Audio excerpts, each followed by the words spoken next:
Film की शुरुआत 1945 से होती है, जहां एक प्लेन में कोई गड़बड़ी हो गई थी, जिस वजह से उसे जापान की एक आइलैंड पर उतारा जा रहा था। ये काम एक सीनियर पायलट कर रहा था, जिसका नाम शिकीशिमा होता है। वो इस वक्त अपनी पूरी टीम के साथ था। आइलैंड पर आने के बाद वो एक सीनियर मैकेनिक के पास आया और उसे प्लेन ठीक करने को कहता है। शिकीशिमा खुद इस आइलैंड पर घूमने के लिए आगे बढ़ा। वो समंदर में अजीब तरह की मछलियाँ देखता है जो मरी हुई थी। घूम फिर कर वो रात को वापस आया। टीम के पास वो जैसे ही पहुंचा, सबको इमरजेंसी अलार्म की आवाज सुनाई देती है, जिस वजह से पूरी टीम घबरा गई, क्योंकि तभी इनके सामने गॉडजिला आ जाता है। वो आगे बढ़ रहा था, उसे देखकर सारे लोग काफी डर जाते हैं। वो भागने लगे, किसी को भी कुछ समझ नहीं आती। मैकेनिक कहता है कि हम इसे अपनी मशीन गन से मार सकते हैं। शिकीशिमा जी, आपको ऐसा करना चाहिए। अब शिकीशिमा गन तो लेता है, पर गॉडजिला के पास आने पर न जाने उसे क्या हुआ। वो मशीन गन से गोलियां ही नहीं चला पाता, इसीलिए सभी सिपाहियों को अपनी छोटी मोटी गन से गोलियां चलानी पड़ती है। ये देख गॉडजिला गुस्से में आ गया, आगे बढ़ने लगा, सबको ही कुचलने लगता है। देखते ही देखते वो सबको चींटियों की तरह मसल कर मार देता है। ये देखकर शिकीशिमा काफी डर गया, जिसके साथ ही वहाँ जोरदार धमाका हुआ। शिकीशिमा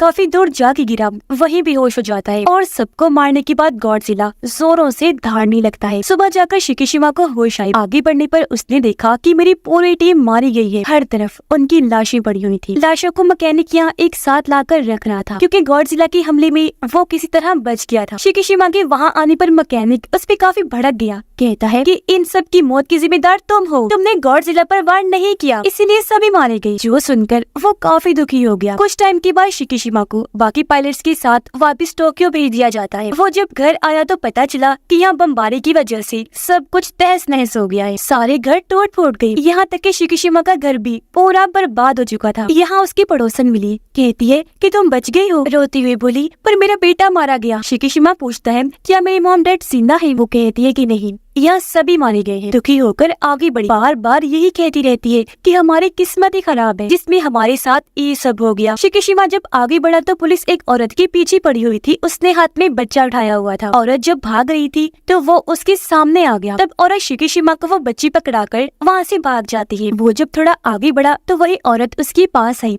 शिकीशिमा उसे पूछता है कि तुम कौन हो? वो बताती है कि मेरा नाम नोरी है। ये बच्ची मुझे एक जगह पर मिली थी, मैंने इसे ले लिया क्योंकि इसके मॉम डैड भी धमाके में मारे गए। ये सुनकर शिकीशिमा कहता है ठीक है, और बच्ची उसे पकड़ाकर आगे बढ़ने लगा। नोरी भी उसके पीछे पीछे जाने लगी, कहती है कि तुम हमें इस तरह अकेले नहीं छोड़ सकती। रात के वक्त ये लोग शिकीशिमा के घर के पास गए। नोरी बताती है कि मेरा इस दुनिया में कोई नहीं है, और सच बात तो ये है कि इस बच्ची की मॉम ने इसे मेरे हवाले कर दिया था, ये कहकर कि अगर मुझे कुछ भी हुआ तो इसे तुम पाल लेना। जो सुनकर शिकीशिमा काफी खुश हो गया, कहता है कि तुम बहुत अच्छे इंसान हो जो इस छोटी सी बच्ची को पाल रही हो। अगले दिन काम की तलाश में शिकीशिमा आगे बढ़ा। पड़ोसन उससे पूछती है कि वो औरत और बच्ची कौन है? शिकीशिमा जवाब देता है कि मुझे नहीं पता, वो मेरे पीछे आ गई थी। हमारी तरह वो भी बेघर और लाचार है। पड़ोसन फिर पूछती है कि वो बच्ची हर वक्त क्यों रोती रहती है? क्या उसकी मॉम उसे दूध नहीं पिलाती, कोई चीज नहीं खिलाती? शिकीशिमा कहता है कि वो उस औरत नोरी की बच्ची नहीं है। ये सुनकर पड़ोसन को बच्ची पर तरस आ गया। वो उसे दूध पिलाती है। ये उसे शुक्रिया अदा कहते हैं और एक साथ ही रहने लगे। 1 साल तक सब ऐसे ही चलता रहा। एक दिन शिकीशिमा कहता है कि मुझे गवर्नमेंट की एक नौकरी का खत मिला है, जिसमें मैंने समंदर की गहराइयों में मिशन करने जाना है। दरअसल मेरा काम वहाँ बॉम्ब्स को ढूंढकर उन्हें खत्म करना है, जो माइंस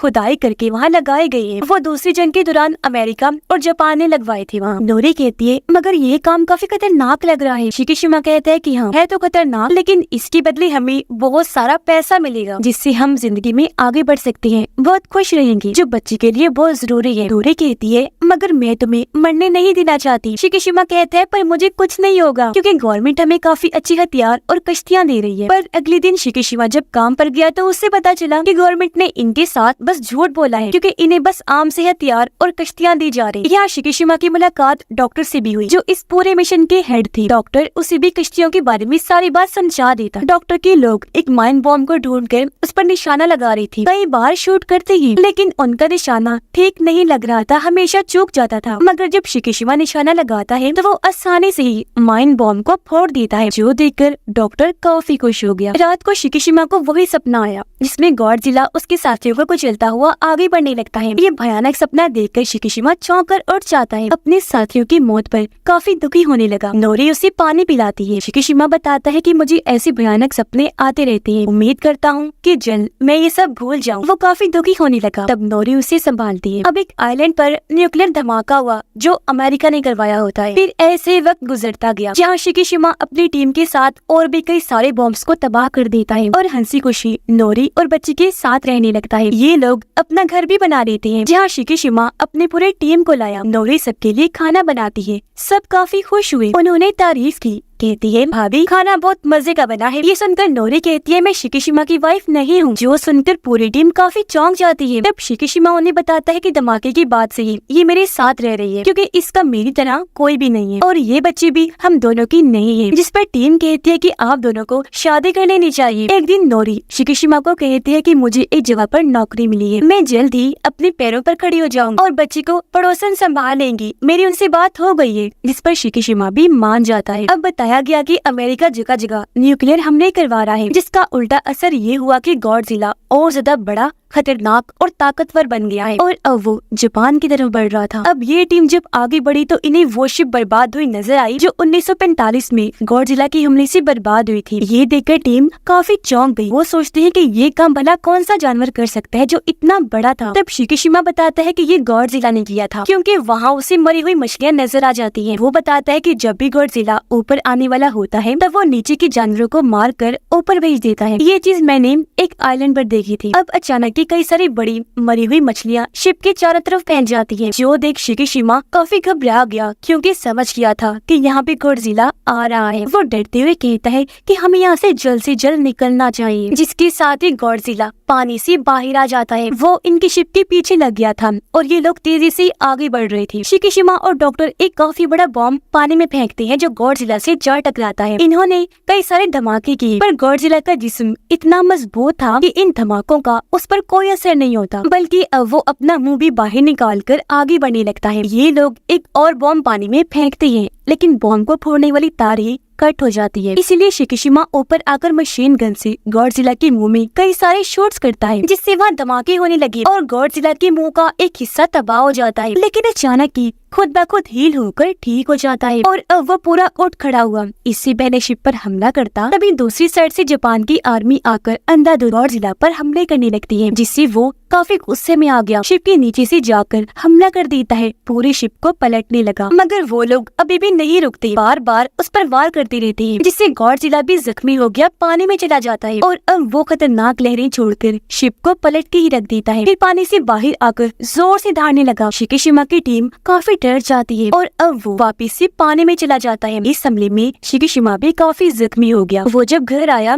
तो नोरी उसे देखकर काफी परेशान हो जाती है। कहने लगी कि तुमने इतने सालों से हमें संभाल रखा है पर आज तक नहीं बताया कि तुम इतने परेशान क्यों रहती हो। शायद तुम मुझे अपनी जिंदगी का हिस्सा नहीं समझती और अगर तुम अपने दुखों को सुनाकर बांट लोगे तो वो तुम्हें कम लगेंगे। तब शिकिशिमा बताता है कि 1945 की मेरी गलती की वजह से सारी टीम मारी गई। मुझे मशीन गन से गॉडजिला को मारना था लेकिन मैं काफी डर गया। हमला मुझसे हुआ ही नहीं जिस वजह से गॉडजिला ने मेरी पूरी टीम को मार दिया। ये सुनकर नोरी उसे संभालती है कि देखो जो किस्मत में लिखा है वो होकर ही रहता है और जिसे जिंदा रहना है वो किसी भी हालत में नहीं मरेगा। शिकिशिमा कहता है मैं हर रोज ये चीजें याद करके मरता हूँ, काश मैं भी उनके साथ उसी आइलैंड पर ही मर जाता। नोरी फिर उसे समझाती है कि देखो अगर आज तुम जिंदा हो तो जरूर तुम्हारी जिंदगी का कोई बड़ा मकसद बाकी। उधर समंदर में गॉडजिला फिर से आ गया जो अब एक शिप की तरफ बढ़ने लगता है। वो टीम भी गॉडजिला पर अंधाधुंध हमले करने लगती है। घर में शिकिशिमा बच्चे के साथ था जहाँ अचानक इमरजेंसी अलार्म बजने लगता है। रेडियो में बताया जा रहा था कि गॉडजिला ने एक शहर पर हमला कर दिया है। जो सुनकर शिकिशिमा को नोरी के लिए काफी फिक्र होने लगी क्योंकि वो भी उसी शहर में ही नौकरी के लिए गई, जबकि उस शहर में गॉडजिला तबाही मचाता हुआ आगे बढ़ने लगता है। इस वक्त नोरी एक ट्रेन में बैठे गॉडजिला को देख रही थी और अब वो उस ट्रेन पर ही हमला करके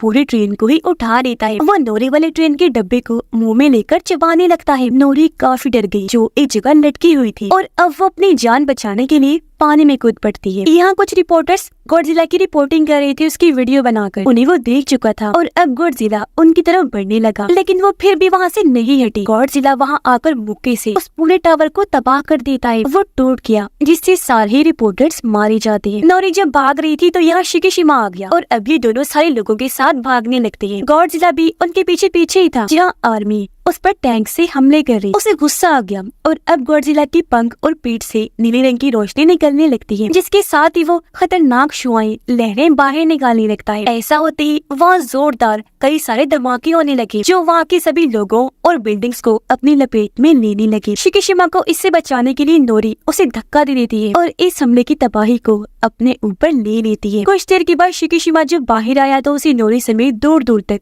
कोई भी दिखाई नहीं देता। हर चीज तबाह बर्बाद हो चुकी थी और अब नोरी की मौत की वजह से शिकीशिमा काफी दुखी हो जाता है। फूट फूट कर रोने लगा। यहाँ गॉडजिला चिल्लाते धाड़ते हुए आगे बढ़ने लगता है। उसे देखकर शिकीशिमा को भी गुस्सा आ गया। वो भी बदला लेने के लिए धाड़ने लगता है। शहर में सारे लोग हर तरफ फैली तबाही को देखकर काफी परेशान हो जाते हैं और अब से फिर गॉडजिला पर ये लोग रिसर्च करने लगे। घर आकर शिकीशिमा नोरी के लिए दुआ करवाता है। बच्ची को भी संभाल रहा था जो काफी रो रही होती है। डॉक्टर यहाँ सबको बताता है कि गवर्नमेंट ने हमें और बाकी दुनिया भर की सिपाहियों को गॉडजिला को रोकने के लिए चुना है और अब मेरे पास एक प्लान है। जिसके बाद वो ने उस जगह पर लाता है जहाँ गॉडजिला को रोकने वाली पूरी टीम थी और तब यहाँ जर्नल आकर सबसे मिलते हैं। कहते हैं कि गॉडजिला के हमले काफी बढ़ चुके हैं। इन हालात में हमारी मदद कोई नहीं करेगा, हमें जो भी करना है खुद ही करना होगा। फिर वो बताता है कि गॉडजिला को हराने के लिए डॉक्टर ने एक प्लान बनाया। जो सुनकर सारे लोग कहते हैं कि हमने गॉडजिला को अपनी आंखों से देखा है, वो बहुत ताकतवर खतरनाक है, उसे हम किसी भी तरह नहीं रोक सकते। ये सुनकर डॉक्टर कहता है मैं एक नेवी ऑफिसर भी हूँ, साथ ही एक साइंटिस्ट भी हूँ। हमने गॉडजिला पर हमला किया था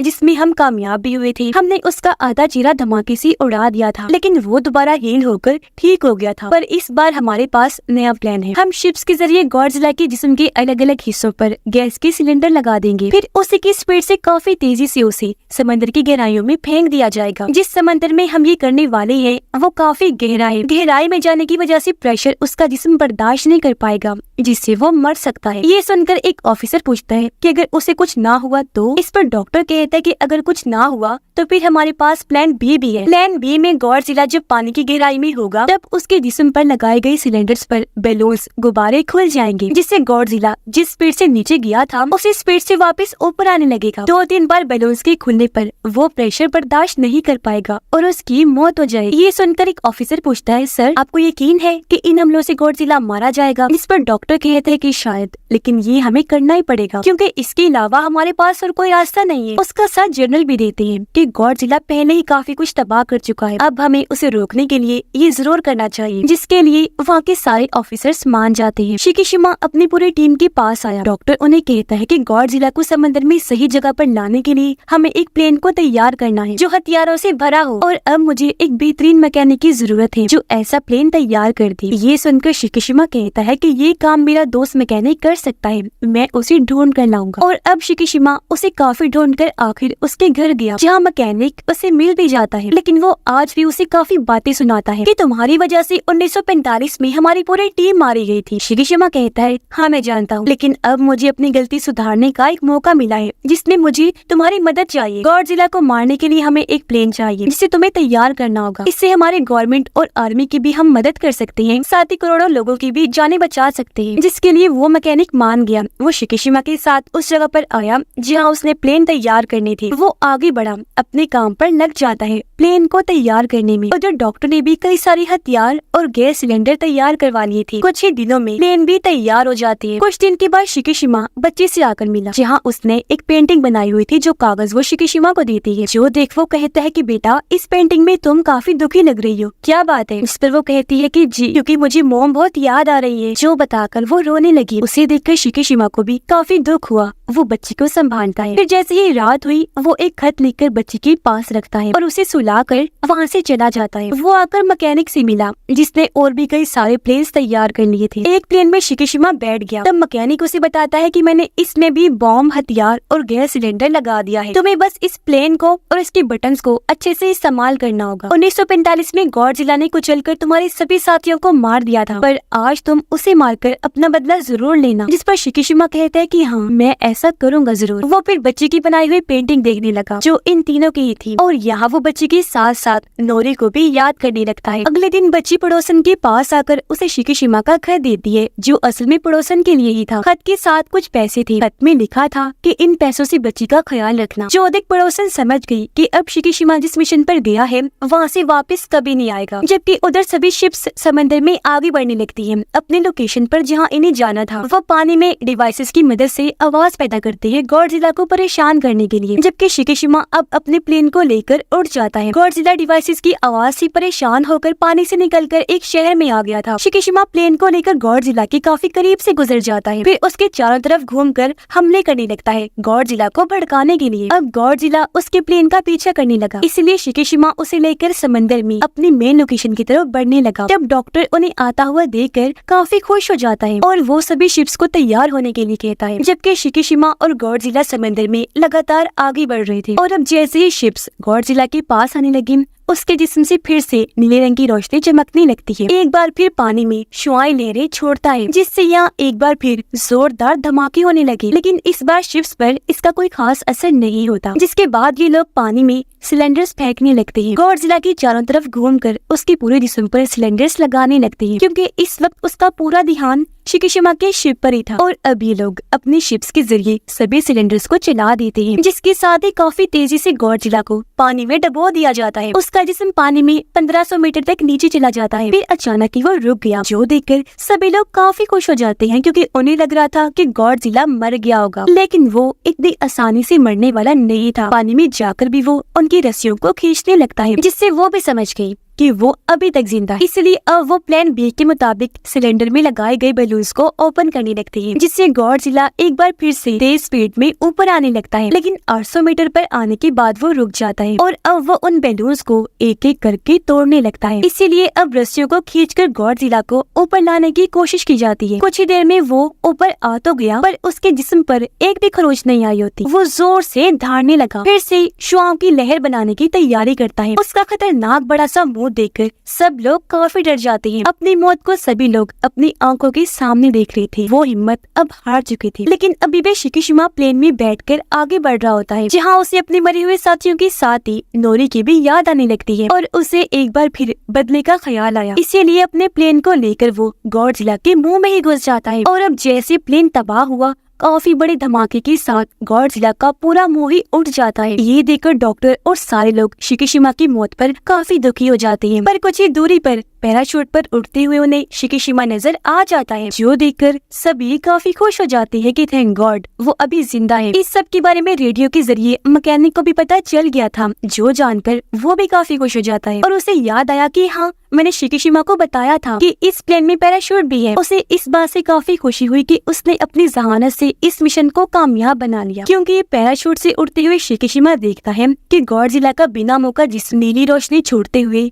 कई सारे टुकड़ों में बढ़ जाता है, और वो सारे टुकड़े पानी में जा गिरते हैं, और इस तरह गॉडजिला का खात्मा हो जाता है। सभी लोग शिकीशिमा की बहादुरी पर काफी खुश हुए, उसे इज्जत के तौर पर सल्यूट करते हैं। और अब यह मिशन के पूरा होते ही ये लोग वापस बेस पर आए, जहाँ भी सारे लोग काफी खुश थे। यहाँ मैकेनिक शिकीशिमा से मिलकर उसे गले से लगा लेता है, कहने लगा कि शुक्र है आखिरकार अपनी बहादुरी से तुमने ये कर ही लिया। यहाँ उसे मिलने पड़ोसन और बच्चे भी आए। पड़ोसन उसे एक खत देती है, जो पढ़कर शिकीशिमा काफी हैरान भी हुआ, साथ ही काफी खुश भी हो जाता है, क्योंकि ये खत नोरी का था, जो भी जिंदा थी और घर में इनका इंतजार कर रही थी। ये लोग घर आकर नोरी से मिलते हैं, जो हमले में किसी तरह बच गई थी पर काफी जख्मी थी। ये तीनों एक दूसरे से मिलकर बहुत खुश हो जाते हैं। नोरी उससे पूछती है, क्या तुम्हारी जंग खत्म हो गई? जिस पर वो मुस्कुरा कर कहता है कि हाँ, और मैं कामयाब रहा। इस पर तीनों मिलकर काफी खुश हो जाते हैं और अब एक फैमिली की तरह रहने का फैसला करते हैं। लेकिन एक बुरी खबर समंदर की गहराई में दिखाया गया कि गॉडजिला के जिस्म के टुकड़े फिर से रीजनरेट हो रहे हैं, यानी फिर से ठीक होकर आपस में मिल रहे थे, जो हो सकता है कि पूरा गॉडजिला फिर से बना ले, जो बात बहुत खतरे वाली थी। और इसी के साथ ही इस फिल्म की कहानी यहीं पर खत्म हो जाती है।